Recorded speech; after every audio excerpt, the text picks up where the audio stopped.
राख्या पौर्णिमेदिवशी घरच्या घरीच मिठाई बनवली मी. 1 लिटरचं पनीर बनवलं आणि नंतर ह्याला किसून घेतलं. आता मी पॅन गरम करायला ठेवला आहे. त्याच्यात 2 चमच तूप टाकून घेते आणि हे पनीर टाकून घेते. थोडंसं हलवून घेते ह्याला. मिल्क पावडर 50 ग्राम, साखर 50 ग्राम ह्याला मिक्स करून घेतले. हे दूध आहे 250 ग्राम.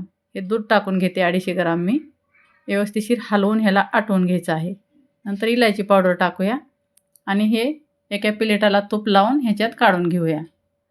व्यवस्थिशीर ह्याला गोळा करून व्यवस्थिशीर ह्याचा चौकोनी वट्टा बनवून ह्याला ड्रायफ्रूटनं सजवूया.